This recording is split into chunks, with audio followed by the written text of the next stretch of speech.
आपण आज महत्त्वाच्या लक्षवेधी अशा 3 बातम्या बघणार आहोत।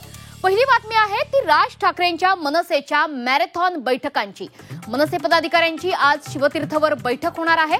या बैठकीत उद्धव ठाकरेंसोबतच्या युतीबाबत चर्चेची सुद्धा शक्यता आहे। शिवाय राज ठाकरे आज ठाण्याच्या देखील दौऱ्यावर असणार आहेत। ठाण्यामध्ये सुद्धा पदाधिकाऱ्यांसोबत ते बैठक घेतील। या दोन्ही बैठकांचा आढावा आपण या बातमीपत्रातून घेणार आहोत। तर दुसरी बातमी आहे ती काँग्रेसच्या मशाल मोर्चाची। निवडणूक आयोगाच्या विश्वासार्हतेवर बोट ठेवत काँग्रेस आजपासून राज्यभर मशाल मोर्चा काढणार आहे। हा काँग्रेसचा मशाल मोर्चा नेमका कसा असणार आहे, कुठून जाणार आहे, याचा आढावा आपण या बातमीपत्रात घेणार आहोत।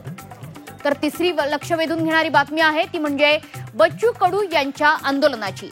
आमदार बच्चू कडू यांच्या उपोषणाचा आजचा 5वा दिवस आहे। मात्र अद्यापही सरकारनं उपोषणाची दखल न घेतल्यामुळे प्रहारचे कार्यकर्ते आता आक्रमक झालेले आहेत। कार्यकर्त्यांनी टायर जाळत अमरावतीतल्या महामार्ग बंद करण्यात आलेला आहे। अमरावतीतून बच्चू कडूंच्या आंदोलनाचे अपडेट्स आपण या बातमीपत्रातून घेणार आहोत।